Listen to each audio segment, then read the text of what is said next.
tax their citizens to pay some of the cost incurred by the Union occupation. Unfortunately, hardly anyone in Texas had any hard cash for the dreaded tax bill, no matter if it were a fair or false assessment. This dilemma allowed unscrupulous men to bribe the assessor to levy a hefty tax against some poor rancher, quickly assign a tax sale, and see ranches worth thousands and thousands of dollars sold for just pennies. The rage of the ranchers against the dreaded tax assessor was so great that none could travel about their assigned townships without an escort of Union cavalrymen beside them. The chaos of the times allowed evil to raise its ugly head and grab for what it could, while the pickings were easy. Yost looked down at the ford, formulating his plan. "Gates, you take 3 men and cover the other side of the road. Sam, take Long Bob and Blue Jones and cover the far side of the river. Nobody gets to dry land, understand? Mule, take 5 men and cover the other side of the road. You don't let the pay wagon get out of the water once it's in the ford. Got that? I'll keep Diggs and Little Billy with me right here. We'll make sure nobody makes a run for Austin." Yost scanned the scene, mentally checking his instructions to see if he had left anything out. "Mule, if them bluecoats send a scout across the ford before the rest of 'em enter the river, leave him be until I start shooting. I want everybody in the river if possible, but no matter what, don't open up till I start the dance. Understand?" Yost glared at the men with his icy pale eyes, a gaze which caused them to cringe inwardly. "And no smoking until the job's over. Some of you boys puff tobacco worser than sheep droppings. I don't want no eager beaver bluebelly sniffing someone's smoke afore the dance starts."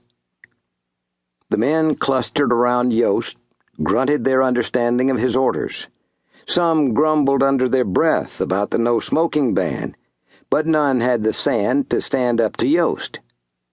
One by one they peeled away from Yost and moved carefully to their assigned fighting position. Within minutes, they were hidden from view. The more astute of the bushwhackers worked on piling rocks or large branches into some type of protection against any return fire from the escort of the paymaster. As the birds and river animals around the ford gradually grew accustomed to the interlopers in their midst, they resumed their natural sounds, which mixed with the ripple of the shallow water across the ford. All seemed serene to the 2 soldiers who rode over the hill from the south. Neither saw the hidden outlaws positioned all around them. The 2 young soldiers were new to the army. They had enlisted too late to fight the rebels, joining their unit after the war had ended. Neither had ridden into danger before, or they would have been more alert to the threatening hazard they faced. The 2 privates allowed their horses to drink from the river, then dropped down to slake their own thirst. As they did, the paymaster's wagon topped the hill, flanked by the remaining 10 men assigned as escort. The 2 scouts waited until the others joined them at the edge of the river. The older soldier saluted the lieutenant in command. He pointed at the shallow water.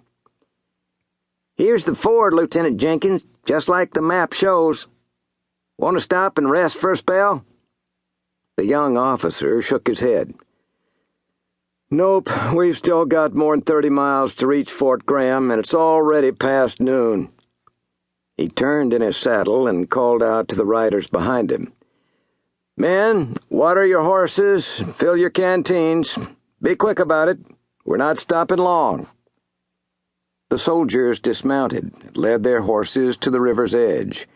The lieutenant gave his horse to one of the enlisted men to water, and walked to the pay wagon where the paymaster stood stretching the kinks out of his back.